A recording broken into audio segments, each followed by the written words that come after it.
Oke, assalamualaikum warahmatullahi wabarakatuh. Ketemu lagi di Bang Teh Dewa YouTube channel. Kali ini kita ngobrol-ngobrol kedatangan tamu luar biasa. Ini sudah lama saya pesen waktunya, sudah sekitar 3 bulan. Sibuk banget gitu ya. Pak T Priyono, Mbah Teguh. Lungkai, Priyono bener toh? T Priyono. Tapi kenapa T dulu? T Teguh itu disingkat ngoten. Iya. Oke. Sehat kabarnya? Alhamdulillah. Sekarang tinggal di mana, Pak?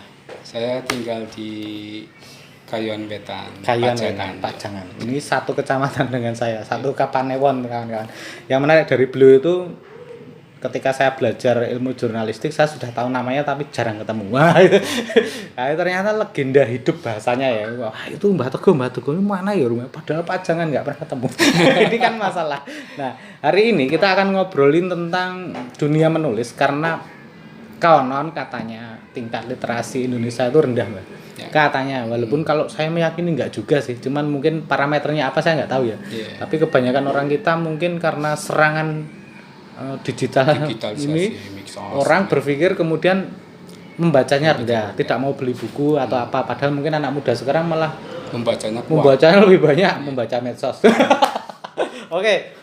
Mungkin kita mulai dulu dari ini kawan-kawan. Jadi salah satu catatan penting sesepuh atau senior itu mereka itu orang-orangnya rajin, tekun, terus kemudian konsisten. Itu yang kadang tidak dimiliki banyak anak muda. Mungkin ya itu ya, tidak semuanya begitu. Ini opini saya aja. Yeah. Saya menggambarkan saya yang seperti itu tidak tekun. Nah, kita ingin tahu dulu awal mula Mbah Teguh menulis atau terjun di dunia wartawan jurnalistik ya. Ya, ketika kita mau membolak-balikan suatu proses, artinya dari awal proses itu kan terkadang orang tidak melihat itu. Tahu-tahu dilihatnya adalah sekarang dia punya posisi di sini, punya posisi ini. Okay. Tapi ketika proses dari awal seseorang itu mengikuti suatu bidang tertentu itu terkadang lepas atau luput dari pandangan si penilai. Banyak orang lah, banyak orang. Nah, karena ketika sudah orang melihat si anu jadi ini, si itu jadi itu, kita tidak melihat bahwa orang-orang yang ada di luar yang si anu dan si itu masih menjalani suatu proses yang secara tadi sudah dikatakan istiqomah di situ, tekun di situ, dan akhirnya berani hidup di situ. Pilihan ya. Proses awal saya tuh mengenal dunia jurnalistik itu sudah sejak saya duduk di kelas 2 SMP. 2 SMP? 2 SMP dulu itu. SMP-nya mana? SMP saya itu SMP swasta di Kota Baru, namanya dulu SMP Setiabudi, tapi sekarang udah bubar mungkin. Oh, iya. Itu tahun 80-an. 80-an. Ya, 80-an. SMP Setiabudi dulu. Ya, tapi oleh orang-orang, oleh teman-teman ketika itu dikatakan sebagai SMP Negeri 8 Siang. Karena hampir sebagian gurunya adalah dari SMP Negeri 8. Setengah negeri. Ya, subsidi dulu. Tapi saya lebih suka sebagai SMP Partikelir sebetulnya kalau disebut kayak gitu. Partikelir dulu. Kehausan saya terhadap dunia menulis ketika itu terinspirasi atau diinspirasi oleh sebuah terbitan dari KR Group ketika ada namanya majalah Gatot Kaca. Itu tahun 80-an, 70-an tuh ada majalah Gatot Kaca yang itu berisi terkait dengan cerita anak, dongeng, dan itu banyak anak-anak ya. Anak-anak ya, medianya anak-anak ketika itu. Ketika itu yang pegang pimpinan redaksi salah satunya adalah almarhum Pak Waryun kalau tidak salah. Saya ini terus terang nggak ngerti, Pak. Iya, cuman tapi saya pernah menemui majalah Gatot Kaca itu dan tertarik. Iya. Itu saya masih ingat sekali. Yang saya tulis ketika itu tuh yang pertama adalah puisi berjudul Ibuku, yang kedua itu tulisan terkait dengan fabel atau cerita dunia binatang itu. Ketika itu kalau yang fabelnya itu berbicara tentang seekor kancil. Ya, kan sangat dulu kan senengnya kancil nyolong timun, gitu, kancil ngapusi bowo. Tapi saya tidak masuk di ranah itu. Yang saya tulis ketika itu sangat sederhana sebenarnya. Kancil membalas budi. Malah baik. Nah, malah budi nggak salah dibalas deh. Nah itu. Oke. Nah, dari situ kemudian niat kebiasaan untuk menulis semakin terasa sampai akhirnya ketika lepas dari SMP kemudian masuk ke SMA Sebentar Pak, negeri. ingin tanya dulu, di SMP kan sudah mulai nulis, itu ada ekstranya? Artinya ada. kemudian memang benar-benar nulis sendiri? Nulis sendiri. Otodidak? Enggak dibijaki tidak guru? ada, enggak. Cuman yang jadi catatan ketika pelajaran bahasa Indonesia, saya tuh selalu dapat nilai paling bagus. Oke. Di kelas. Bedanya itu kan. Sampai SPOK-nya jelas. Ya, jadi sampai sama guru bahasa Indonesia itu samanya masih ingat saya Pak Triyono Widadi. Itu setiap disuruh membuat contoh kalimat itu yang ditunjuk saya dulu cek. Dengan buat kalimat dengan komposisi misalnya. Saya langsung bisa membuat komposisi. Maksud komposisi itu kan ini. Saya buat kalimat. Berarti memang basisnya sudah suka bahasa. Iya bahasa. Kemudian kan kebiasaan saya setiap hari itu memang dulu kan masih Majalah, koran ya. Mendet gitu ya, orang dulu itu. Jadi setiap pagi itu mesti pergi ke depan, dulu rumah saya di Taman Siswa. Tinggal di Taman Siswa dulu. Itu ada namanya kios. Saya lupa namanya kios apa. Kebetulan kan saya sekolah masuknya siang. Paginya itu saya mesti meruput koran-koran itu, ada Bernas, terus KR sendiri. Itu sastranya kuat itu. Kemudian dulu masih berita nasional yang di Gondomanan itu. Nah, kemudian Jogja-Pus belum ada, Masa Kini. Masa Kini nggak ngerti. Tapi itu legenda. Masa Kini itu kan cikal bakalnya Jogja-Pos. Nah, itu saya baca. Makanya dari sekian banyak wartawan tua itu saya sebagian besar mengenal mereka gitu. Nah, kemudian setelah dari SMP, SMA, kebetulan kok yang dilalai ketompo yang SMA 5 gitu loh. Wah, negeri dari melompat itu. Melompat. Tidak partikuler lagi. Masih SMA 5. Nah, di situ kemudian gabung sama teman-teman yang suka nulis puisi, nulis. Ada ekstranya. Ada ekstranya. Ada yang kemudian dari ekstra itu dibuat semacam buletin namanya Suara Puspa. Suara Puspa itu sekolah ya?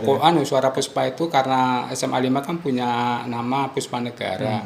Jadi buletinnya itu disebut Suara Puspa. Nah, dari situ kemudian masuk sebagai salah satu pengurus juga dan kontributor tulisan. Nah, semakin di situ semakin terasa. Kalau dulu di Gatot-Kaca itu orientasinya menulis kemudian dapat sangu honorarium. Ketika itu masih sekitar Rp15 atau ya. Rp15 itu. Ketika itu bensin itu masih harga Rp150. Iya. 75, 150-an itu premium itu. Iya, masih honornya Rp15 itu. Tapi ya senang karena dimuat tuh pasti kebanggaan. Dan nulis cerita sampai dilalai kok jenenge clippingannya itu sudah puluhan tahun saya cari nggak ketemu. Tadi eman-eman banget. Kasusnya mirip dengan saya. Iya itu. Karena saya bukan pendokumentasian yang baik. Saya itu menemukan tumpuan majalah Gatot-Kaca. Rekannya saya clipping itu, kalah rayap. Padahal itu bagus. Jadi adanya Gatot-Kaca itu menurut saya saat itu ya momentum penting untuk anak-anak mudanya baca dan nulis. Iya, betul. Karena memang ruangnya itu. Kemudian majalah itu yang satu lagi itu majalah Kuncung gitu. Pernah dengar tapi belum pernah lihat ya. Majalah Kuncung itu pernah masukkan beberapa cerita di sana. Ya, itulah awal-awal mengenal dunia. SMA itu berarti juga masih ngirim di Gatot-Kaca? Masih menulis di beberapa media. Termasuk juga saya sangat berbangga ketika itu ada mingguan namanya Mingguan Indonesia kalau nggak salah. Mingguan Indonesia itu beberapa teman yang sampai saat ini saya kenal, misalnya kayak Mas Ismet itu dulu jadi jebolan dari sana yang juga. Kemarin Merapi ya, Mas? Iya, yang Mas Ismet Merapi itu juga banyak tulisan di situ. Nah, saya baca buka itu kan ternyata asik juga kan, nyoba nulis puisi ketika itu. Judulnya kalau nggak salah itu Lereng Merapi. Satu kali dimuat nulis terus, tiap minggu terbit terus. Ternyata malah dimuat lagi langganan tapi terbit. Ya setelah dari situ berproses ternyata memang sebuah proses itu akan memberikan hasil sesuai dengan apa yang kita kehendaki. Artinya begini, ketika kita berproses pada dunia penulisan dan ketika kita berhenti pada satu titik tertentu, itu akan ada sesuatu yang kita merasa bahwa ini adalah hilang. Ketemu ya, ketika itu. Mungkin dari situ kemudian berlanjut. Bentar, saya tanya dulu, ketika kemudian saat itu Mbah T mengirim tulisan ke media-media dan dimuat, sebenarnya saya kepengen melihat responnya teman-teman atau guru gimana saat itu. Saya tidak bisa membayangkan saat itu ya. Kalau guru itu ketika tahu membaca, dia membaca, tapi saya nggak pernah menyodorkan. Saya nggak pernah menyodorkan. Yeah. Beliau itu tahu dengan sendirinya. Yeah. Biasanya cuma bilang, anu ya, puisimu muat ya. Nah, ketika udah kata-kata itu saya maknyes senang gitu. Udah ada suatu ya bukan geleleng atau gimana, tapi ada satu rasa maknyes gitu. Ya dari pengalaman-pengalaman itu kemudian ketika di SMA itu kan wali kelas saya itu membuat suatu buku catatan, buku catatan, jadi buku yang memuat terkait dengan nama, alamat, sesuk pengen dadi apa. Oh, hobinya. Ya, hobi ya. Sesuk pengen dadi apa. Cita-cita. Itu guru Pak Mitro namanya dulu. Okay. Nah, saya ditanya, sesuk kalau dadi apa ini? Oke. Saya bingung kan waktu itu. Kabeh nyaro dokter. Ini Polri, sarjana hukum, iki wae. Aku bingung ya, aku ki apa wis aku ya. Saya jawabannya cuma sepele. Saya mau jadi penulis. Oh gitu. Do diguguyu kanca-kancane. Heeh, do diguguyu kanca-kancane mau penulis. Ya apa? Nah, mereka paham mereka. Ketika itu SMA kelas 2 kalau tidak salah itu. Yeah. Paham mereka. Penulis itu adalah dulu kan ada nama tebak tepat, cerdas cermat. Dengan nama penulis Pak Dewa Broto misalnya seperti itu. Gitu. Nah, jadi ada penulis skor. Wah itu digeguyu aja saya dulu kok digeguyu ki ngapa? Katan sama temen kok mbok geguyu ki mau ngapa? Aku pengen jadi penulis skor kok. Nah, akhirnya saya bukan itu. Penulis itu maksud saya, penulis itu adalah orang yang mencurahkan ide, pemikiran, gagasan dan kalau boleh saya malah ketika nanti kita berbicara suasana hati dan apa yang dia lihat dengan segala penuh kesadaran ditulis. Itu yang saya maksudkan dengan penulis ketika itu. Terus, ngono gitu. Ya ngono kuwi gitu. Ada nyeletuk dan aku pengen jadi wartawan. Karena saya tidak menyebut nama wartawan ketika itu. Umum ya ini penulis. Sampai akhirnya itu tadi proses terus saya lakukan. Ketemu yang namanya Akademi Komunikasi Yogyakarta atau AKY jurusan jurnalistik. Bentar, itu AKY? Iya, AKY, Akademi Komunikasi Yogyakarta. Itu sekarang udah almarhum. Jadi dua tempat ngangsu ilmu saya itu udah almarhum juga.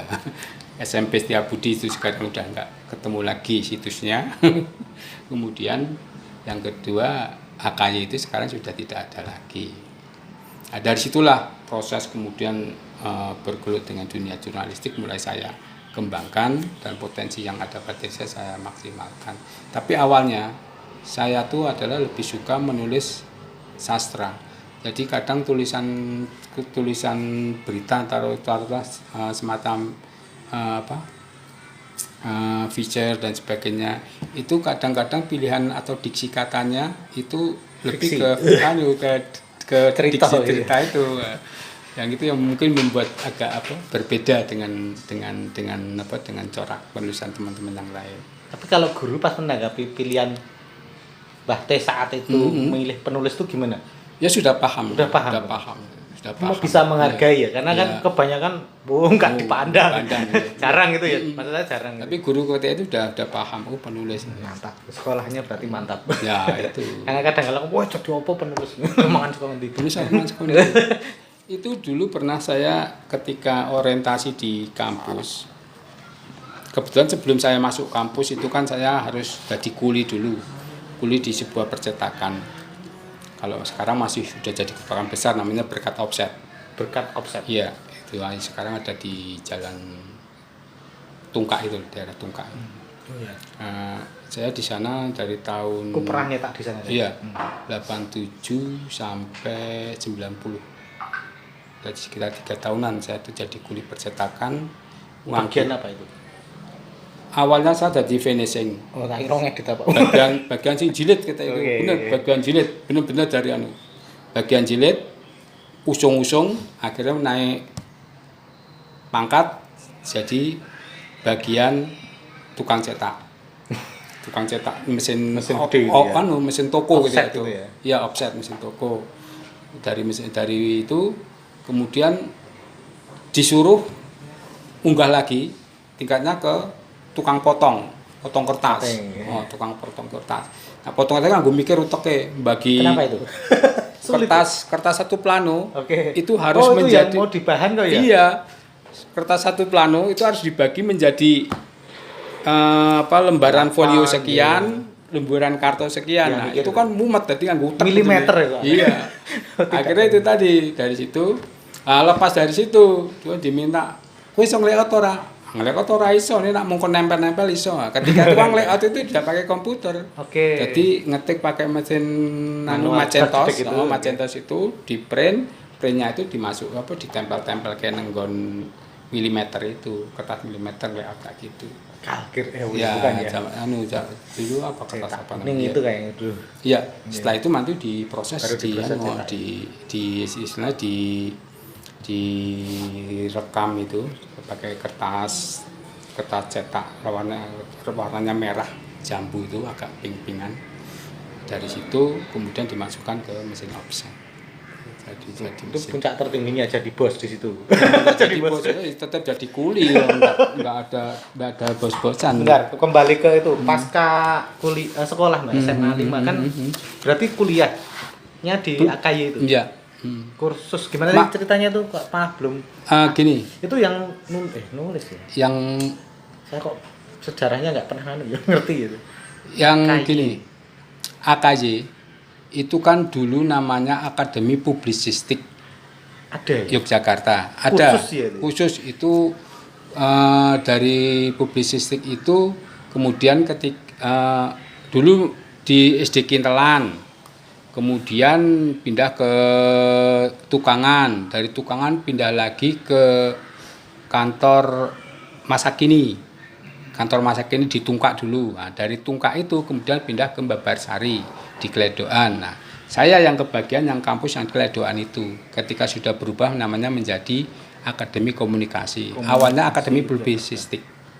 Nah, dari situ ternyata banyak kan yang saya yakin teman-teman wartawan, alumni dari AK itu bejibun di Jogja, Surabaya, Jakarta, Bandung itu banyak.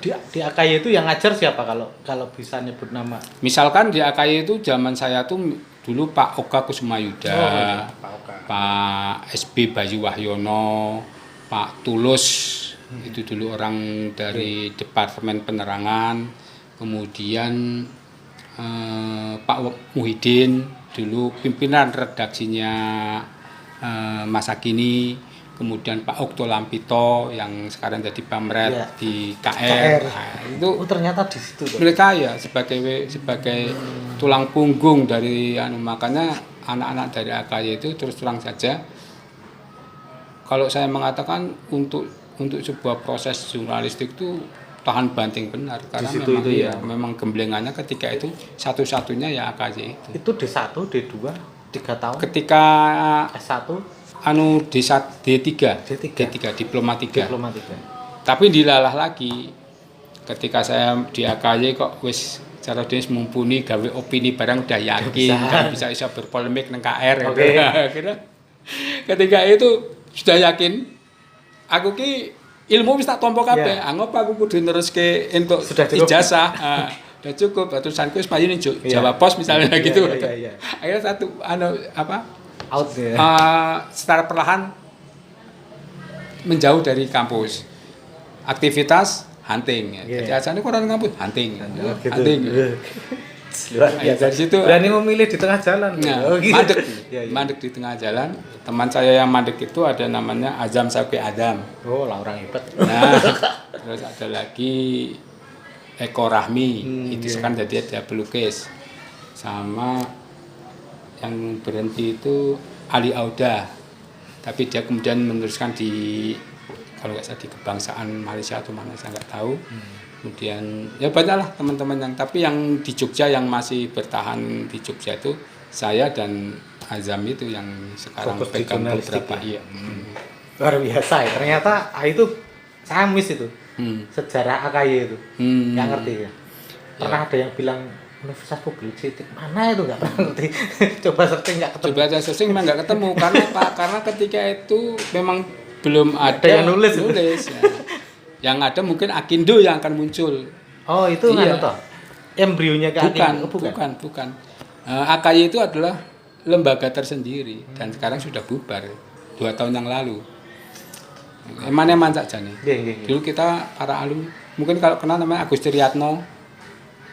Agus Triatno dulu pegang Unisi, yang di Unisi. Nah, dia tuh juga dari AKY juga. Meskipun kemudian dia pindah ke UMY ambil Fakultas Hukum dan sekarang gelarnya adalah SH. Kalau fokusnya di AKY saat itu berarti reportase atau pemrograman berita atau apa gitu?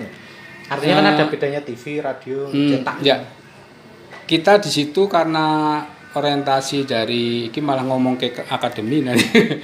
Biar karena, paham. Karena Nih, AKY itu adalah jurusannya adalah jurnalistik. Oke. Jadi mencakup hampir semua bidang dari jurnalistik tulis atau yang media cetak, media radio, bahkan kita itu media televisi. Lengkap berarti. Iya, lengkap, hampir semua sini. Kalau yang dari radio dulu itu kalau misalkan masih kenal namanya Bu Munarse, itu yang dari RRI. Ya, kemudian ada lagi dari TVRI itu namanya Armin Taher. Terus Damas Yunus. Pernah kenal nama Damas Yunus? Nah, itu juga dulu guru pengajar di AKY. Iya. Ternyata sudah lengkap ya. Iya. Saya bayangkan cuma reportase tulis gitu ya. Maksudnya untuk media cetak gitu. Media cetak juga. Bahkan saya itu sekitar tahun. Jadi ketika awal setelah lepas dari AKY dulu kan saya freelance di Minggu Pagi, freelance di Jogja Pos, kemudian freelance di majalah Suara Aisyah. Suara Aisyah itu medianya Jakarta tuh? Enggak, Jogja pusatnya. Medianya Muhammadiyah, tapi yang khusus untuk ibu-ibu yaitu Suara Aisyah.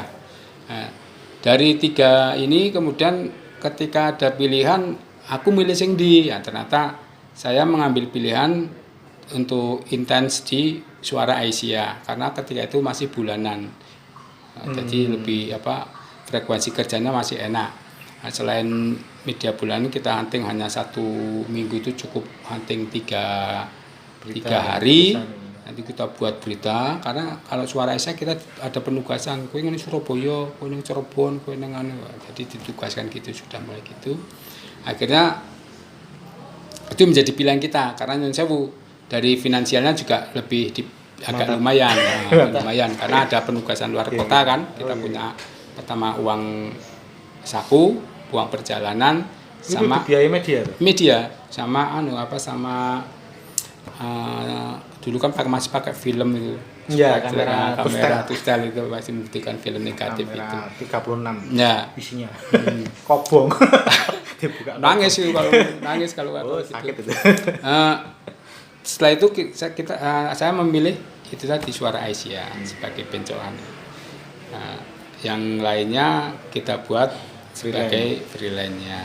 Tetap meskipun di Suara Aisyah saya sering nulis di Minggu Pagi, sering nulis di KR Minggu, Jogja Pos. Jogja Pos kan udah punya adalen ini kayak Pak Mas Eka Ardana gitu. Kalau selalu nulis tentang Universitaria, Mas aku duwe tulisan iki. Ya wis kita muate ya, dimuat. Ketika itu ada suatu kebanggaan tersendiri memang karena saya belum pegang namanya kartu biru, artinya masih menjadi kartu pres ya, kartu biru. Itu kartu pres kan. Itu ajaib itu. Itu bisa untuk bisa macam-macam tapi nggak bisa digadekan. Kita bisa jadi jaminan dapat pacar loh. Tapi kalau jaminan nenggon bakul bensin masih mungkin payu. Tapi jangan sampai terjadi ya. Karena itu melecehkan profesi. Itu melecehkan profesi. nggak pakai itu, ternyata tetap bisa liputan ya? Itu bisa liputan. Nah, dulu ada yang jadi untuk mendapatkan kartu pers atau ya itu pertama harus ada ujian, kedua harus ada kondite. Kondite itu nama baik atau prestasi yang sudah yang dilakukan oleh seorang calon reporter itu. Dan itu harus langsung dari pimpinan redaksi. Jadi ketika pimpinan redaksi itu sudah memberi tanda tangan ya itu kita baru bisa maju ke PWI. Iya, ke PWI itu. Itu yang mengeluarkan PWI ya. PWI. Kalau dari media yang bersangkutan itu biasanya cuma surat tugas. Tapi dulu waktu masih surat tugas itu berani belayang tokan Surabaya, Cirebon, Jawa Barat itu hampir nyasai kabeh, Jawa Timur, Lumajang itu kita udah berani hanya mbak itu. Kalau sekarang kan sudah dibekali ID card itu Des. Di media masing-masing. Iya, kalau sekarang kan kayaknya nggak melulu ke PWI ya. Kayaknya karena udah banyak media udah banyak seperti Aji, kemudian Perwara dan sebagainya udah banyak. Yang semacam PWI itu ya, lembaga yang setara. Di Aisyah tantangan terberatnya apa? Itu kan jenengan maaf nih bapak-bapak nulis untuk majalah ibu-ibu. Ini karena kita sebagai jurnalis kan tidak memandang gender. Artinya apa yang kita tulis itu kan sebuah laporan. Jadi kegiatan. Jadi yang kita tulis adalah terkait dengan kegiatan dan kita untuk justru teman-teman yang ada di Suara Aisyah itu seperti saya, Azam, kemudian Hadi Suyono, Dr. Hadi Suyono, Dokter Fisiologi UAD. Itu kan dulu juga di Suara Aisyah, juga dulu di Minggu Pagi, satu angkatan. Kemudian Beni Kusumawan yang sekarang masih pegang di redaktur di KR. Itu juga sama-sama berjuang ketika itu di Suara Aisyah itu. Nah, setelah punya pilihan sendiri-sendiri, ada yang kemudian menetap di KR, ada yang kemudian back to kampus seperti Adi Siono itu kemudian menjadi dosen, jadi dokter. Kemudian saya dengan Azam yang masih tetap bertahan di Suara Aisyah. Ketika ada tawaran keluar, ketika itu ada salah satu penerbit di Bekasi minta untuk penerbit buku atau majalah? Penerbit buku. Untuk minta saya sebagai salah satu tim editornya dengan tawarannya sekian, akhirnya saya ngelepas karena Bekasi. Tapi sebelumnya saya juga sempat di Gama Media.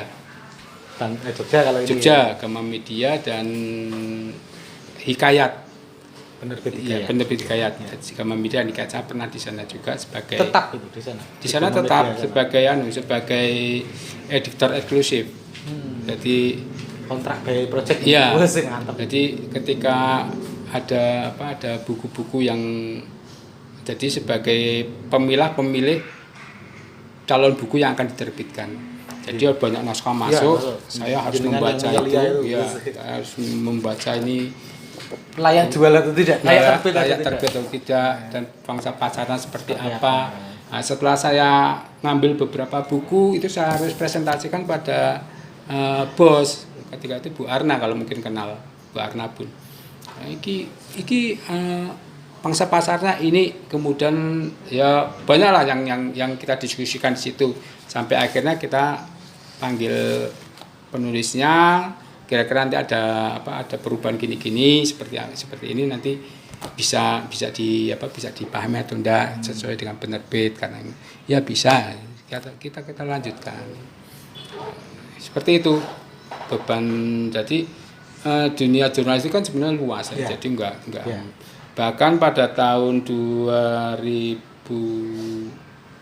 kalau enggak salah, 2007 sampai 2007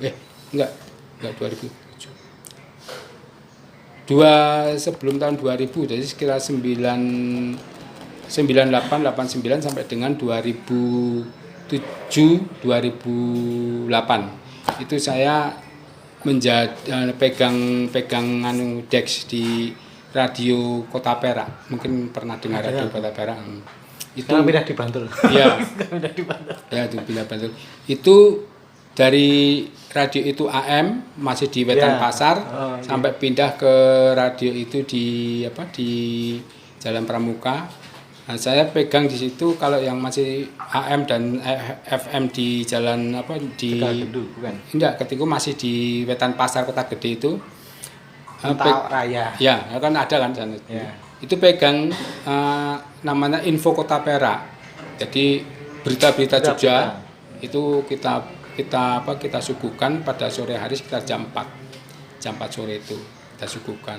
Dan itu ngabei tadi sebagai pemegang Dex, yo hunting, bacanya saya serahkan penyiarnya ya.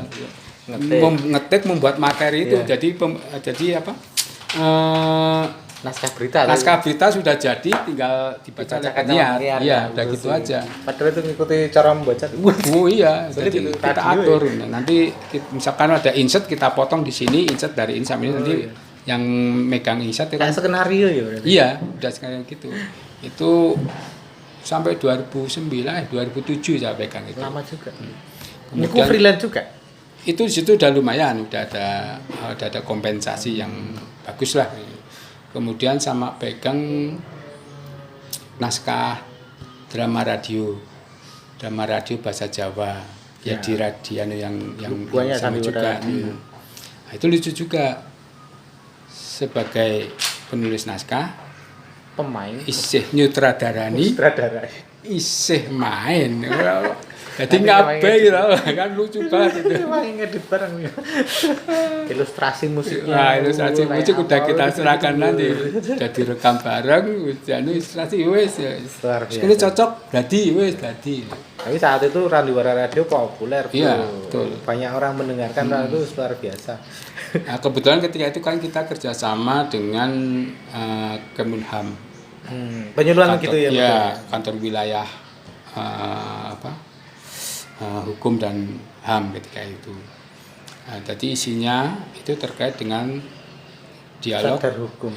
Ya kita format sebagai sandiwara radio, adanya Paman Doblang, Pak Broto, Kang Paiman, Yucenil, dan saya sendiri sebagai Mas Lurah ketika itu. Mas Lurah repot.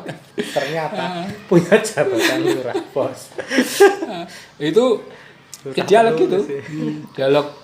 Dialog dengan masing-masing megang naskah itu berdurasi setengah jam ketika itu. Ya lumayan juga pendengarnya, lumayan banyak. Tentang kehidupan gitu yang berdebat padu. Kehidupan padu itu tapi nanti kita masukkan ke penyelesaiannya lewat pasal-pasal yang ada di KUHP itu. KUHP kemudian terkait dengan undang-undang pertanahan, undang-undang ketenaga kerjaan, banyaklah segala macam temanya tema setiap minggu kan berganti. Dan berganti. Itu kira-kira ya. Dulu tuh segmennya potensial banget ya. Pekerjaan loh ya kita bicaranya. Tapi Mbah, kalau kemudian reporter itu kan pasti tidak selain nulis juga fotografi. Iya. Belajar fotografi juga. Belajar fotografi dulu dari itu Pak Okto Lampito itu. Langsung praktek ya? Langsung dari Pak Okto Lampito. Di Lale dulu kan saya tuh masih punya foto tustel itu pentak berapa itu sampai sekarang masih saya simpan. Legenda. Sama yang satu lagi itu Canon itu juga masih saya simpan. Masih manual, jadi nggak ada yang namanya fokus otomatis, nggak ada. Jadi kita harus muter tenan sing arep kita ambil handle-nya ngepaske nak ora pas karo bruwet ki ora payu tenan. Itu yang masih pakai baterai biasa itu. Alkalin itu. Alkalin iya, pakai bit itu. Ya, jadi dinamikanya ketika berada pada era sekarang ini kan sepertinya ada shock budaya. Teknologi ini caranya. Dan kalau sekarang udah mulai ketik lewat lewat laptop, komputer. Laptop aja langsung dikirim ke ke kantor itu sudah selesai. Beberapa teman ngetiknya pakai HP. HP ya So, itu ya. Jepang, Mripate itu enggak? udah bisa. Saya wis ra kuat ya. Kalau dulu itu pakai ketik nang omah dhisik, cetak-cetik Dan itu susah loh. dikirim ke engko nek ora Salah dibenahi. Ono salah, dikoreksi dicoret-coret abang, baleni balik meneh. ke meneh, ngotik meneh. Dari awal loh Wah, ngetiknya. Tidak iso saka tengah. Tidak bisa. Di delete tuh ra iso ya dulu. Nah, dulu sekarang kan bisa, iki dilangi, Ya, tinggal ambil delete. itu delete kirim ke meneh. Tapi mekanisme mekanisme lalu lintas berita sekarang dengan dulu memang lebih berat dulu Screeningnya ya. screeningnya. Karena setiap redaktur itu punya selera sendiri-sendiri Oke. toh, jadi Oke. tidak bisa Pendekatan tulisannya berbeda. jadi tidak bisa istilahnya sembarang tulisan itu lolos, itu tidak bisa. Ya. Bahkan ada seorang redaktur yang anu banget, killer banget, maca ngono kok ora cocok, untol-untol lebokke kandang sampah. Sering Oh, ngalami gitu sering, Mbak.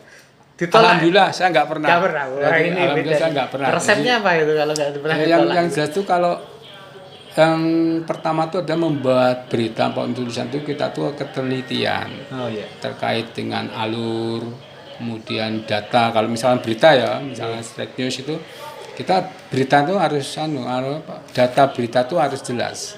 Jangan sampai menimbulkan pertanyaan iki kini yang di misalkan tempatnya tidak sebutkan. Jadi 5W1H dalam kaidah berita itu harus benar-benar Selesaikan ya? Iya, diselesaikan. Artinya tidak ada pertanyaan di wilayah itu. Ya, betul. Kapan iki sopo? Nah, itu jangan sampai muncul itu. Jadi 5W1H kita masukkan dulu, baru kembangannya yang ngomong apa, tuh orientasinya kemana, itu untuk kembangan berikutnya. Yang pokok itu adalah lead-nya itu harus jelas. Di sini ada acara ini, yang hadir ini dalam kaitannya dengan ini dilaksanakan di sini. Itu harus jelas. Tapi kalau potong-potong gitu rekannya harus bervariasi ya dilalai kayak nyambung. Acaranya di mana orang terekspos. Nah, itu jadi pertanyaan. Biasanya sering terjadi loh, Nah, mengumpulkan tulisan yang saya cermati dari beberapa link berita di medsos atau terutama di konten-konten berita itu kelemahannya banyak pada iki saja acara apa gitu loh. Jadi orang tuh belum terbangun di sini acara ini acara apa, tapi sudah tadi komentar-komentare wong itu tadi. Ya kelemahan itu mungkin karena terburu-buru ngejaran itu. Deadline pertama itu. Kedua kan untuk di media apa? Iya, kalau online cepat. Online itu kan cepat dan dia tidak memburu detail, tapi dia memburu kecepatan. Karena apa? Karena berita ini nanti bisa dilanjut untuk yang lain. Jadi satu peristiwa paham. itu bisa menjadi 10 berita. Ya. Sambung terus itu. Tapi kalau bisa ya satu kali membaca itu sudah tahu, oh ini kejadian di sana yang lakukan ini jam waktunya sekian, yang ada ini. Setelah itu nanti terserah mau ada kembangan yang ada sudah terserah. Nah, sayangnya juga itu tadi kemudian berita awalnya tidak dijelaskan, muncul berita berikutnya sing di dinggo patokan berita iki sebarke. Jadi kan terkesan wah iki apa ini tadi? Padahal ada ya sebelumnya. Iya, ada itu. Tapi menulis di online juga enggak, Mbak? Ketika sekarang ini posisi kalau kita kan di Merapi itu kebetulan saya kan masih aktif di Merapi. Itu di Merapi itu ada online-nya dan ada cetaknya. Nah, dulu langsung otomatis jadi ketika sudah dicetak di media di koran digital pasti di online sudah muncul. Tapi untuk beberapa bulan ini saya agak sepertinya agak mandek keteteran waktunya. Saking sibuknya. Saking dablek Sudah selesai. Aduh. Tapi menurut Mbah Teguh sebenarnya karena kemudian kalau saya lebih banyak melihat puisinya, ada cerpennya, tulisan enak nulis fiksi atau berita sih sebenarnya? Sebetulnya kalau berbicara enak dan tidaknya itu tergantung bagaimana kita tergantung kita mensikapinya ya. Oke. Kalau untuk pragmatisnya itu enak nulis berita. Pragmatis loh. Artinya tas cepat. Ya, artinya tidak harus mikir panjang, tidak harus mengurai kata-kata dengan pilihan kata yang harus tepat. Taruhlah maksud saya tepat itu nuansa kebatinan dalam sebuah kisah itu tidak harus ada, cuman kita kan menyajikan data akurat, tulis dengan baik dan benar, selesai. Itu berita. Tapi kalau untuk cerpen itu kan selama ini yang saya lakukan itu selain kita menganukan kebanyakan cerpen saya itu bukan imajiner. Berbasis pengalaman apa yang kita lihat, apa yang kita alami, apa yang kita dengar, itu kemudian bisa merangsang untuk membuat satu karya. Dulu karya-karya saya yang di Minggu Pagi itu kan kebanyakan berbicara tentang orang-orang Cina. Karena tinggal saya mengambil orang-orang Cina, ketika nama-nama Cina, tradisi Cina, kehidupan orang-orang Cina, itu tadi ada salah satu gambaran ketika masih di Bekasi dulu, itu kan komunikasi saya dengan orang-orang Cina itu kan agak terutama Cina melarat ya. Karena Cina itu sekarang zaman saya dulu tuh banyak yang melarat juga. Cina melarat. Iya, di Bekasi, kemudian pernah dengar namanya Cina Benteng. Yang ada di Cina Benteng itu di Tangerang. Pernah dengar. Iya. Cerita itu. Saya masuk ke komunitas itu, ngobrol gini. Ternyata jadi orang Cina juga tidak seenak cerita-cerita yang makmur itu. Ternyata mereka juga menjadi bagian dari keindonesiaan ini dengan etnis Cina yang dia bawa itu. Jadi bukan, insya Allah kalau sekarang TKA Cina itu banyak, kemudian dengan berbagai persepsi yang kemudian muncul dan liar itu ya monggo-monggo saja, tapi kalau yang saya dulu pendekatan saya adalah budaya. Iya, tapi faktanya saya pernah ketemu orang Cina bengkel motor itu ya pernah. Nyopir Colt itu ya pernah loh, itu terjadi. Itu kok bengkel motor Cina yang di Cina Benteng itu jadi petani loh. Dan dia turun langsung nanem itu dari turun temurun. Dan mereka nggak punya hak tanah. Karena bukan orang itu. Jadi hanya menggarap. Nah, itu jadi inspirasi. Iya, saya gali banyak sekali informasi itu, kemudian saya tulis itu, walaupun ternyata dari orang Cina itu juga tidak seenak yang dibayangkan orang-orang ya. Karena kan taunya pasti kaya. Karena Cina yang melarat juga ada. Nah, kemudian saya di Jogja itu jalan-jalan ke daerah ini di Pajeksan. Kawasan kawan Pacinan itu ternyata juga ada Cina yang sugih, yang beruntung, dan Cina yang miskin. Nah, itu yang menjadi terus saja saya olah menjadi beberapa cerita. Dulu pernah saya usulkan ke salah satu penerbit, dan saya sampai saat ini belum punya antologi di DW, itu belum punya. Itu jadi kalau buku bersama ada banyak itu ya? Banyak beberapa, tapi yang sendiri saya belum, karena nggak tahu siapa, belum berniat untuk menerbitkan atau memang tidak ada niat untuk menerbitkan. Ide nulis novel tentang Cina yang tidak seperti yang dibayangkan orang itu tadi saya langsung luar biasa referensinya pasti. Oke. Ya. Kita simpan dulu. Untuk tahun depan. Kita simpan, nanti kita korek informasinya seperti apa, kita tulis. Mbah Teguh kita saingi loh. Narasumbernya monggo. Tokohnya di dalamnya Mbah T ya. T itu dulu juga. Iya. Itu singkatan atau panggilan atau gimana sih sebenarnya? Itu sebenarnya T itu panggilan. Karena lebih legend itu loh. Iya. Mbah Teguh. T itu panggilan kesayangan istri saya. Jadi kalau istri saya manggil itu Pak T. Jadi kalau saya tahu Mbah Teguh, tadi saya sempat bingung. Kalau Mbah pakai nama Teguh itu Mbah Teguh wartawan. Itu dalam ide saya. Tapi kalau Pak T itu Mbah Teguh sastrawan kan lucu tuh. Di otak saya loh ini. Jadi kalau T tok biasa itu Mbah Teguh sastrawan ini. Nah, tapi nek Mbah Teguh, wah itu wartawan. Nah, itu saya sok rancu itu pikiran saya. Enggak apa-apa. Ternyata satu orang yang sama ya. bahasan. Oh iya. Ternyata orang yang sama itu berdebat sama siapa saya lupa. Oh, sama tuh itu. Ya udah selesai. Karena kalau di ranah sastra itu kan kadang kita enggak terlalu urgent dengan penulisnya. Iya, tapi nek reporter kan gampang. Mbah Teguh ngerti tapi ra ngerti nek Mbah T. Itu kacau itu saya. Sempat terkacau kan itu. Oke. Di beberapa buku yang terkait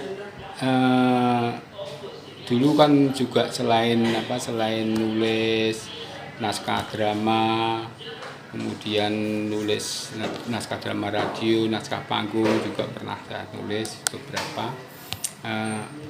Salah satunya itu naskah yang berjudul Perempuan-Perempuan yang ketiga itu tahun 93 kalau tidak salah, itu kan ada lomba lakon ya, ada lomba penulisan naskah. Jurinya ketika itu Pak Di Sumanto, kemudian R. Suprapto, siapa saya lupa itu. Jadi kemudian diterbitkan menjadi salah satu antologi buku berjudul Napi itu tahun 93 kalau salah.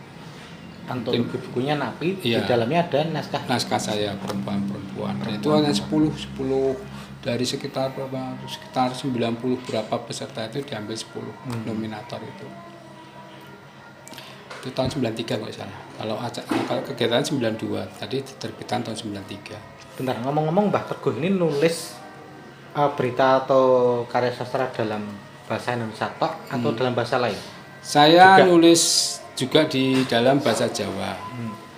Dulu berita ya? Iya, kalau berita enggak. Ya. Kalau karya sastra. Iya, karya sastra seperti cerkah ya.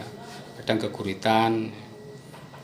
Dulu saya sering di penyebar semangat itu. Semangat. Kalau di Jogja di Mekarsari dulu ya. Itu hampir kalau Mekarsari itu sama Gatot Kaca? Beda. Enggak, maksud saya satu grup. Satu waktu atau enggak? Beda waktu. Beda. Berarti duluan Gatot Kaca? Duluan Gatot Kaca. Gatot Kaca kan saya masih SMP. Iya.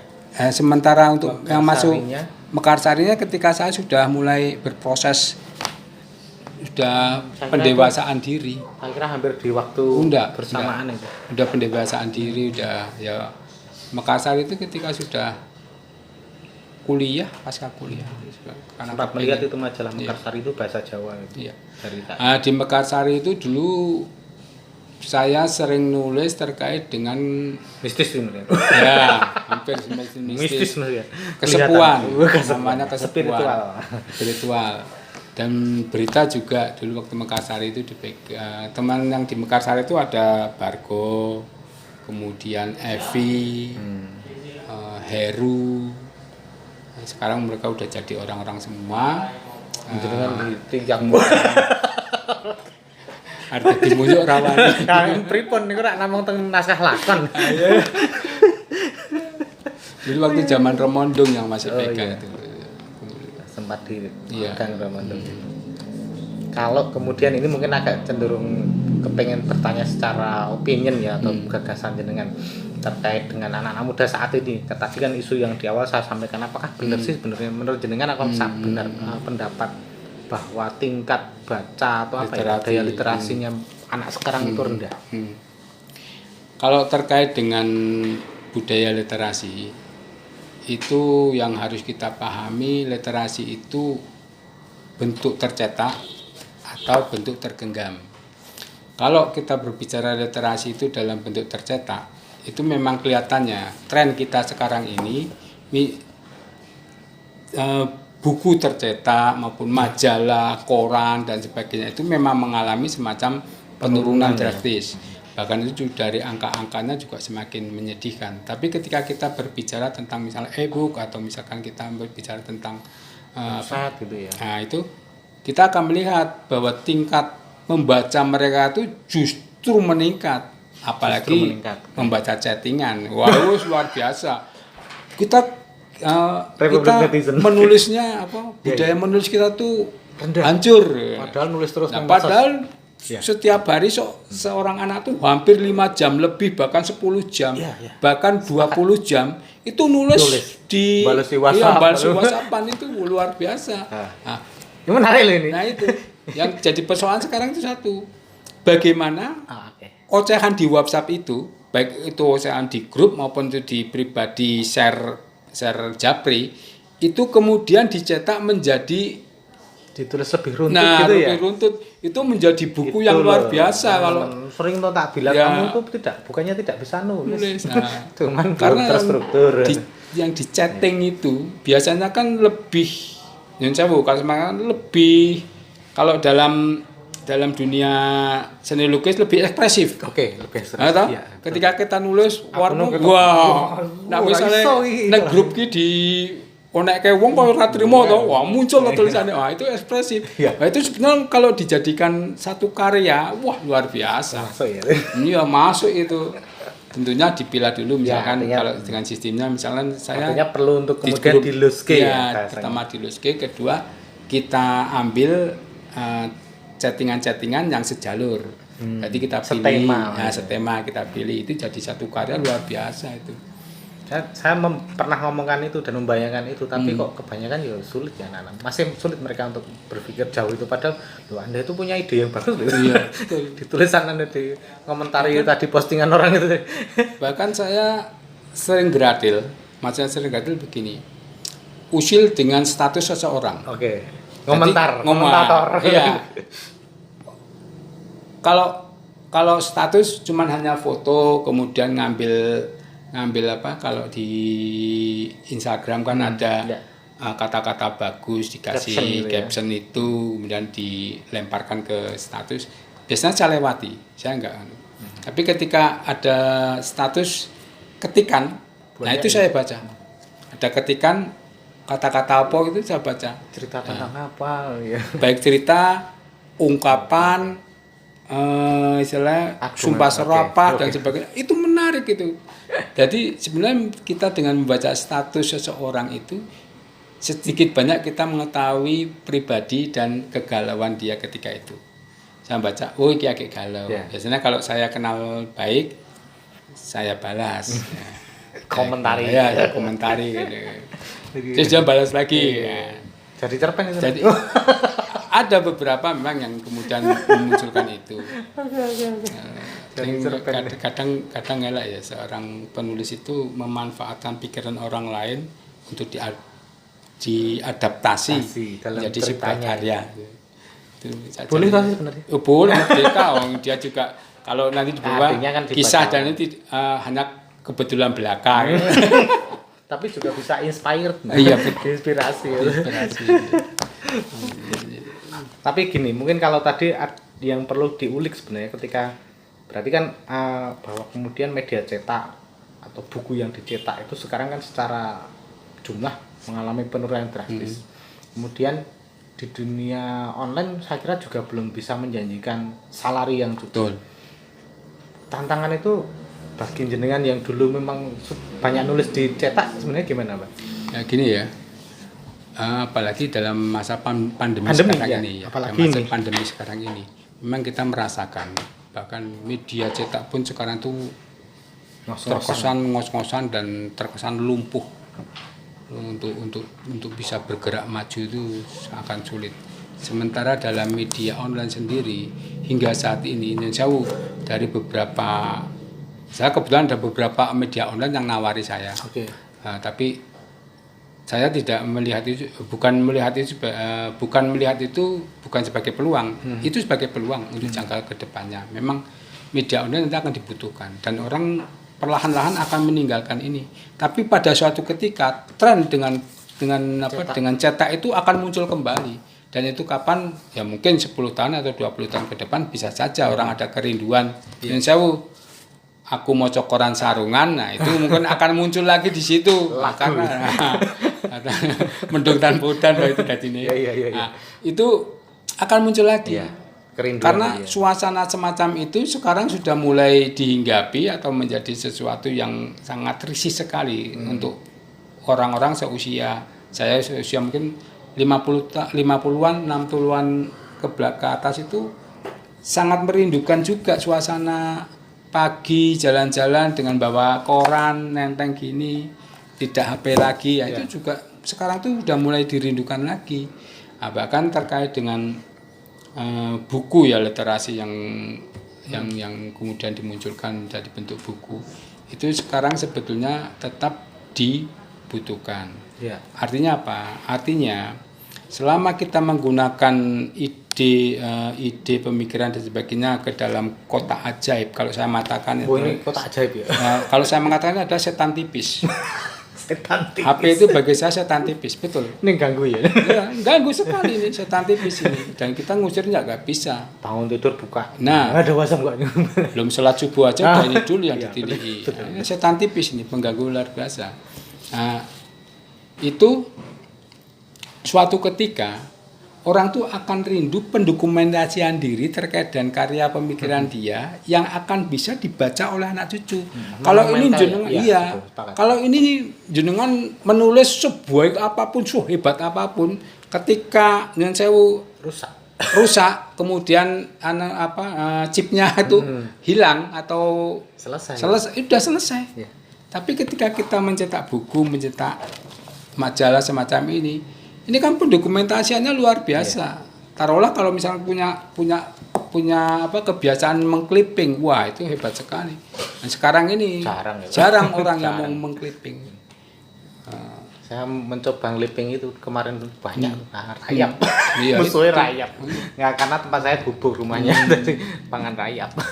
Saya ada beberapa, karena menarik loh Mbak. Ada banyak menurut saya ya, ketika saya menemukan majalah Gatotkaca itu, ini menarik informasinya, walaupun sekedar humor pun, walaupun hanya humor kecil itu ya, guyon menarik. Gatotkaca itu siapa ya? Saya terinspirasi itu yang Erik Pencari Kuda Setan. Kalau pernah baca itu menarik juga. Ketika baca itu saya pengen nulis. Ini kan berarti inspiring ya, menginspirasi. Nah, ini jarang. Sekarang saya nemui media yang kemudian dibaca wah langsung ke penulis segini jarang banget. Ya betul. Sekarang memang sangat sulit sekali menemukan itu, apalagi di tengah keadaan saat ini seperti ini. Tapi digital tidak masalah ya sebenarnya.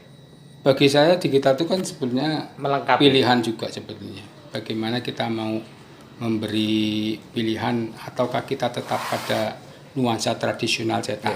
Kalau dulu kan dianggap ini sebagai bentuk modern. Yang digital. Enggak, yang dulu ini. Ya, dulu kan ini modern ini. Cetak ini. Awalnya. Tapi setelah ada ini kan jadi dianggap sebagai tradisional. Menurun toh. Bukan, itu turut berdasar waktu. Tapi kalau misalkan bentuk-bentuk hardware semacam ini, cetak semacam ini masih tetap ada, itu memang sebaiknya kita nyun sewu kalau saya mengatakan, bukan saya sebagai orang media kemudian minta untuk biar supaya laris tetap dan ada, tetap ada, tapi minimalnya ide gagasan Anda itu akan lebih aman ketika dimasukkan ke dalam bentuk semacam ini. Karena apa? Karena ketika ini nanti akan menjadi bagian dari kehidupan di masa depan anak cucu kita, akan terbuka. Oh, biyen simbah sak nulis iki. Oh, biyen simbah.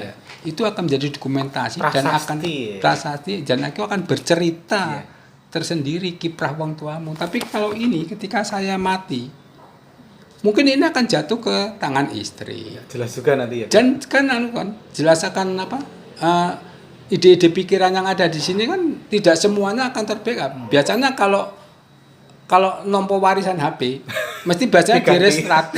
Oh iya. Di restart. Nah, itu. Jadi udah hilang kabeh. Kecuali nanti di sini ada gambar-gambar, ada yang enggak senonoh. Nah, itu simbah kimbian ini ya, kayak kita malah sing elek itu. Sing ketok mas sing elek. Cerpene ra diwaca.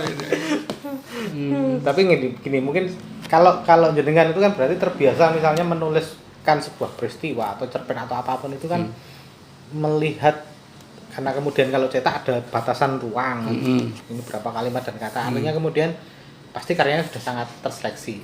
Berbeda dengan sekarang ini yang faktanya media online tuh banyak banget. Betul. Media apa? Iya nyari. Saya itu dapat share ini media Racotoy.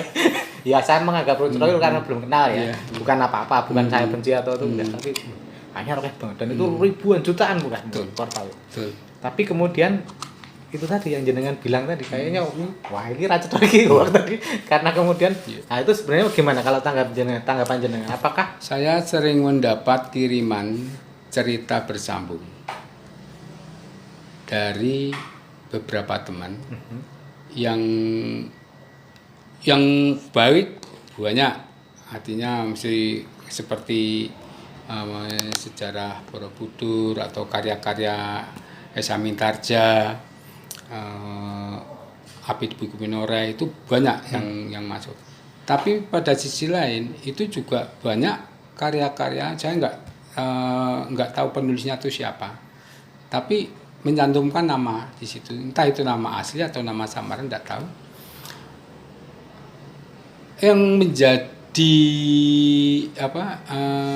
pemikiran saya tuh alur yang dia sajikan itu tidak bisa disebut sebagai alur. Artinya begini, kalau kita bercerita itu kan kita alurnya seperti apa jelas. Kalaupun flashback juga jelas ya. Jelas. Ya. Ini enggak. Jadi ini seperti orang Udoroso pakai basa Jawa. Jadi karena dia mau menulis cerita bersambung basa Jawa gitu. Tapi tumpuk-tumpuk itu enggak jelas. Sudah diceritakan pada episode yang kemarin itu tiba-tiba saja muncul lagi pada episode yang berikut ini. Jadi kayak semacam copy paste gitu. Iki niatnya Arab cuci otak sing moco apa piye ya? Saya kan pikirnya gitu ya. Bisa jadi. Ya akhirnya saya pikir, wah iki spyware aja ya. spyware.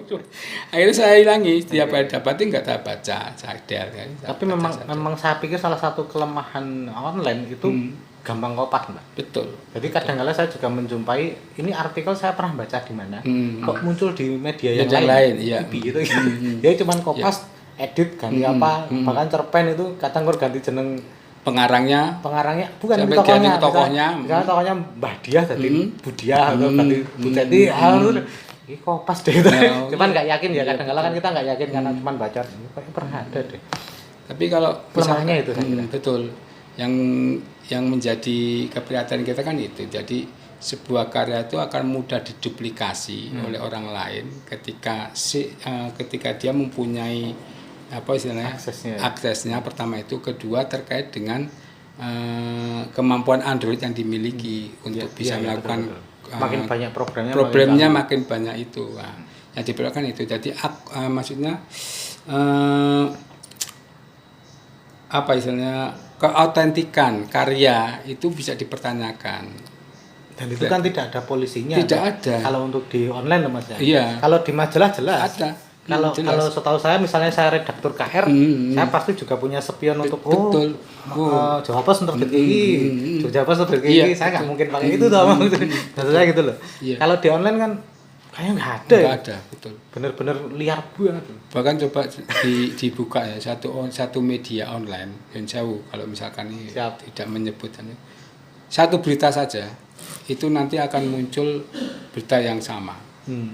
Hanya merubah dan jauh mungkin kata-katanya, hal-hal yang kira-kira sama sumber beritanya siapa itu akan banyak sekali yang terjadi. Berita gampang banget. Iya, betul. Saya sudah melihat ya kayak gitu. Jadi sekarang tuh apalagi ada sistem gotong royong tadi istilahnya. Gini. Ya. Oke. Dari beberapa teman praktisi itu memang semacam itu. Bareng-bareng. Enggak bareng-bareng gotong royong. Ada acara 4. Oke. Enggak bisa datang. Kuwi jalan karo nggonanku. Kuwi jalan karo. Bagi tugas tuh. Nah, dikumpulke. Didom. Beda dengan zaman saya dulu. Okay. Zaman saya dulu saya nggak mau bertaki podo karo kancane. Kudu beda. Karena apa? Iya. Karena ciri khas ya. Nah, karena apa? Karena berita sing podo kuwi artinya apa? Artinya kowe tekone rombongan. Nek nak kowe betane podo. Kowe mesti teko ijen. Nah. Soalnya nek rombongan itu tidak bertanya saya juga bisa ngutip. Iya. Jenengan Nah, kalau pribadi tapi makanya kalau sendiri kan sendiri nggak otomatis tahu. eksklusif. Saya nggak Ya. tahu jenengan mau tanya apa gitu. Ya. Iya. Dan itu nggak bisa dianu. Nah itu yang dari dulu saya paling seneng itu ya hunting ya dewe, tidak rombongan, orang ngejak bolor, bareng-bareng ya. Dan kesan itu sampai Sekarang? menurut saya itu sesuatu yang mental benar. Beda ya. Nah misalnya dewe rombongan wong papat wong telu, marani kepala dinas wong papat wong telu ki padha dewe ngeroyok to. Dan sama nggak diperhatiin. Nah, tidak intens maksud saya. Tidak intens. Ya. Wah, ini Kalau ini kena. parani dewe dengan pribadi, makanya banyak beberapa Tahu benar sering secara tanya pribadi. gitu. Kok Kok ora bareng-bareng? Ora bareng-bareng Mas. Bareng-bareng ijen kula wani kan mriki ya. Ngelurup tanpa bola. Terus bola. Suka dukanya apa, Pak? Sebagai wartawan penulis. Kalau saya melihat lebih pada sukanya. Sukanya banyak. Karena kalau kita berbicara tentang duka, dalam kondisi semacam ini pun kita bisa menghadirkan kedukaan. Iya. Tapi kalau kita berbicara tentang kesukaan, saya suka seperti ini, itu akan membuat misalnya ada Semangat. positif dari kita. Jadi untuk menjadi seorang jurnalis maupun menjadi seorang penulis lepas, bahkan juga seorang penulis terkait dengan karya sastra, itu memang harus, kalau saya mengatakan itu memang harus dikerjakan dengan riang gembira. Oke. Artinya apa? Kecintaan. Iya, artinya jangan penuh kecintaan, riang gembira dan merdeka gitu loh. Jadi tidak ada keterpaksaan. Sebuah karya kalau kita lakukan itu pertama dengan keterpaksaan, kedua dengan kesedihan, itu akan memunculkan, dan saya kalau sama kalian itu dari karya itu akan muncul aura negatif. Tadi ngomong klenik loh. Negatif. Jadi ketika mau membangun malaikat, ya tulislah sesuatu yang gembira, sesuatu yang itu bisa bermanfaat bagi orang lain, dan itu membangun kesadaran manusiawi seseorang. Kalau kita berbicara tentang duka, makanya ketika saya nulis di Selarong ini kan, sebetulnya kan ini kalau melihat ceritanya, artinya melihat langkah ke depannya, ini kan berita yang cerita yang duka ketika dirunut sampai akhirnya nanti pada penambahan Senopati dengan Nyanyian Sewu. Kalau saya mengatakan itu legenda yang mungkin keliru atau mungkin disengaja dibuat semacam itu, disalahkan, itu akan muncul rasa sedih. Tapi enggak, saya melihat ini bagian dari sesuatu proses yang membuat seseorang itu harus berpikir positif. Makanya saya putus ketika saya seharusnya sudah melihat sesuatu yang indah, tiba-tiba saya samplok. Neng dhuwur watu. Dhuwur watu ditemokke tiba. karo masyarakat. Jenengan ojo ngalamun nang dhuwur watu. Ojo ngantuk. Maam sithik. Nah, itu Saya padahal ingat nih ceritanya. nah, gitu. Jadi itu muncul ketika Sendang-sendang itu. Oke. Ya mungkin itu. Gitu ya. Yang Kalau finansial, Mbak, Hmm. penghasilan dari nulis sebenarnya seberapa menarik sih pilihan jenengan yang SMP ya, kemudian pilihannya dah menerus, apakah memang cukup menjanjikan, luar biasa, membuat Anda kaya raya? Dong berbagi, Mbak. Gini, Sorry loh, ini pertanyaan yang biasanya itu saya nyebai. ketika tadi belum tak sebutkan ya. Iya. Ketika saya orientasi kuliah dulu, kebetulan kan sebelum kuliah saya tuh jadi kuli percetakan. Kuliah. Ya, kuli percetakan. Dari kuli ini uang saya tabung. Oke. Bulan untuk saya gunakan daftar dan bayar semesteran di AKJ itu. Iya. Nah, ketika ada orientasi gojlokan kalau dulu istilahnya. Oke. Tapi Ospek. hospek. Hospek itu saya suruh maju. Harapannya apa kuliah di sini? Ketika itu saya kan sudah ketika itu saya itu berpikiran gini. Kalau saya kuliah di sini, orientasi saya kan saya hanya ingin mendapatkan ilmu bagaimana menulis yang baik, benar dan laku ketika itu. Oke. Nah, artinya apa? Artinya saya itu sudah menanamkan tekad untuk hidup dari tulisan. Apapun yang terjadi, Apapun yang hasilnya hasil seperti dari apa? tulisan. Nah, itu yang saya lakukan. Oke. Makanya ketika masih mahasiswa, saya nulis di Suara Asia, di Jogja Pos, di Jawa Pos, kemudian di KR, di Mekarsari. Bisa dapat. Itu saya lakukan. Karena apa? Karena sudah saya bertekad Sudah untuk niat. bisa hidup Dari situ. dari menulis. Alhamdulillah Pilihannya. sampai saat ini itu masih saya lakukan. Meski akhirnya kemudian melihat usia, kemudian melihat kemampuan anak muda sekarang lebih agresif, lebih hebat gitu, dan mereka juga lebih nyun sewu dalam performanya juga lebih kalau dulu kan wartawan dulu nyun sewu pakai batik, lambenya halus, lengan Wartawan lengan saiki panjang, dan kita nggak pernah dulu nama liputan itu pakai sandal jepit, kaos oblong itu nggak pernah. Karena apa? Yang pertama kita adalah menghormati narasumber. Siapapun dia, bahkan tukang batu sekalipun, bahkan dia seorang tukang becak sekalipun, ketika dia menjadi narasumber kita, dia adalah orang kunci yang harus kita hormati. Jadi saya nggak makan pakai batu belendeng, tidak, dulu tidak semacam itu. Jadi pakai mesti najis, bagus, Formil. ya formal, dan itu yang terjadi. Ya. Ketika dulu mencantangkan saya akan hidup dari menulis dan akan tetap hidup dengan menulis, itu menjadi suatu tonggak yang sampai saat ini masih tetap saya lakukan. Meskipun saat ini menulisnya akan berbeda dengan masa muda saya dulu. Dan ya alhamdulillah ada beberapa lembaga dan beberapa person yang sering memberi job itu. Ya. Pak aku gawe iki ya siap, Pak aku gawe iki ya. Berarti kan itu tetap saya menulis, artinya tetap menggunakan akal sehat saya, pikiran saya, kemampuan saya, dan dalam arti kapasitas saya sebagai seorang penulis. Jadi seorang penulis sekarang ini bukan jangan merasa kehilangan media ketika media cetak semakin jauh, kemudian media online semakin liar semacam itu, jangan merasa kehilangan itu. Karena apa? Karena media lain masih medium lain masih bisa dilakukan. Nah, itulah nulis ke sambutan, nulis ke pidato. Itu sekarang mulai laku kalau mau dirambah. Jarang orang yang tahu itu. Nah, makanya per lembar ada hitungannya. SAPD ini jelas. Terakhir Mbah, minta semacam supporting untuk kami anak-anak muda yang kepingin mulai nulis atau baru belajar nulis supaya tidak berhenti di tengah jalan. Kalau jenengan pasti sudah wigih untuk nulis. Kalau ini bukan untuk men-sporting ya, artinya kalau mungkin nanti ini menjadi semacam racun dan itu menjadi virus mungkin bisa juga dilakukan. Artinya begini, kalau kita memberi madu itu orang mesti akan tertawa, seneng, legine. Tapi ketika kita memberi godong kates, pahit. Godong kates, terus satunya lagi pare, bukan pare, tapi ada lagi yang sambiloto. Wah, gebres-gebres. Nah, itu kan kita akan menerima pahitnya. Begitu juga dengan saran untuk menulis.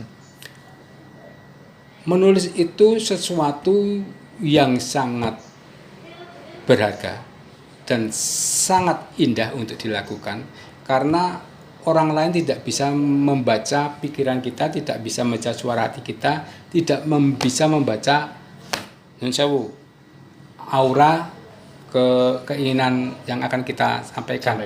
Kalau kita tidak menuangnya di tulisan. Sekarang bagaimana kita bisa membaca pikiran jenengan? Ya. Kalau tidak membaca tulisannya. Nah, dari situlah menulis itu sesuatu yang indah. Menulis itu sesuatu yang menyenangkan. Menulis itu sesuatu yang mampu memberi racun pada orang lain. Artinya bukan memberi madu, memberi racun pada orang lain. Artinya apa?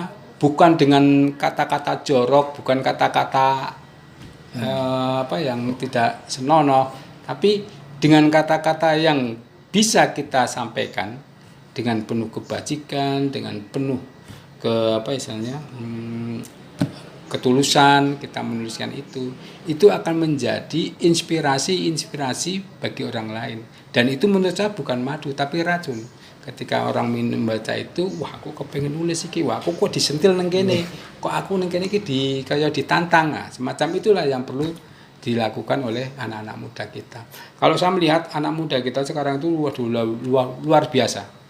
Mereka sudah memiliki kapasitas yang sebetulnya kalau saya mengatakan kapasitasnya itu lebih hebat dari generasi saya muda dulu.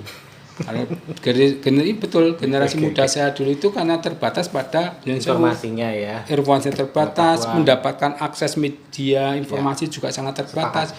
Dulu tuh kalau nggak naik sepeda, kita nggak tahu kalau di alun-alun tuh ada kegiatan misalkan demo, itu nggak bisa. Kalau sekarang kan cukup kita di rumah, wah alun-alun lagi warna iki, wah nongkono demo, wah itu kan sesuatu yang nilai tambah yang seharusnya bisa dimanfaatkan. Dengan itu bisa membuat berita kan. Kalau dulu enggak, kita harus datang. Alun-alun wis ono kobongan. Parah. Saya pernah ono kobongan di Jogjatek. Rumah saya ketika itu masih di Mergasan. Dari Mergasan depan UI ke Jogjatek itu kan ya sebenarnya nggak jauh, hanya mungkin ada sekitar 1 kiloan. Nah, ketika ada kabar itu, saya langsung numpak pit goleki sampai sana tuh udah rampung.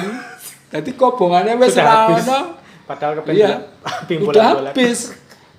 Kebakarannya udah nggak ada. Tim pemadam kebakaran sudah kembali ke kantor damkar ya. Damkar.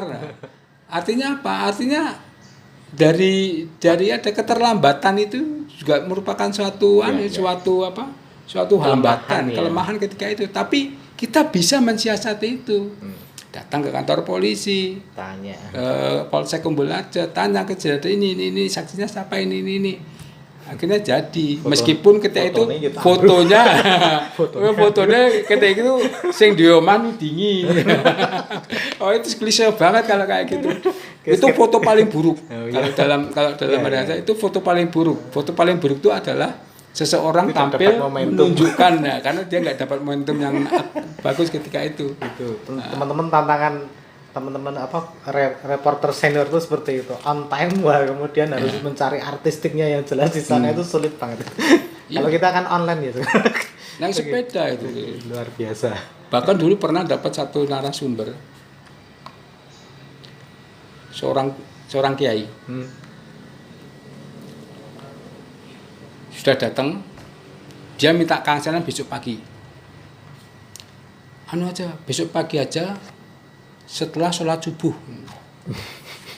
Bayang sholat subuh. Mau wawancara, waktunya tuh besok pagi. Padahal sudah ketemu, kan apa salahnya atau ngobrol sebentar gitu.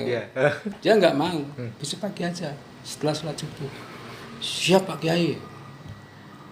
Bayangkan jaraknya dari rumah saya ketika itu sampai rumah beliau itu dari Taman Siswa sampai Gedung Kuning. Kan cukup jauh. Ketika itu kalau subuh tuh nggak ada namanya Kobutri atau belum ada. Terpaksa kan naik sepeda. Karena motor belum punya ketika itu. Memang jarang ketika itu. Naik sepeda dari Mergasan sampai rumah Pak Kiai itu. Sebelum subuh. Saya berangkatnya malah sebelum subuh, jam 3 malam. Terus ikut subuhan di masjid beliau itu. Rampung subuhan, salaman sama Kiai ini malah ngomong, engkau kira-kira jam itu ya. Karena ini ujian bagi saya. Siap. Sekarang ketika itu baru anyar-anyaran, ujian. Saya sanggupi sendiko dawuh Kiai. Jam 7 saya datang ke rumahnya, beliau langsung ngajak ke kantor. Ngobrol di sana. Seharusnya wawancara hanya cukup 1/4 jam karena saya hanya minta waktu 5 menit. Ternyata tidak. Wawancara menjadi 3,5 jam. Bukan wawancara lagi. Bukan dari hati ke hati ngobrol. Salah satu kutipan yang menurut saya sangat bagus sekali. dan dia appreciate terkait dengan ketepatan waktu saya itu. Dia mengatakan sekian dari banyak konco-konco jenengan wartawan itu biasanya datang ke sini tuh telat. Ketika subuh, lihat toko bar subuh, orang meli subuhan. Nah, dari itu saya bisa membaca kesungguhan jenengan. Nah, tepat waktu itu adalah kunci seorang jurnalis. Dimanapun kamu harus menepat waktu. Ya siap, saya mau turun informasi apa terkait dengan saya aja.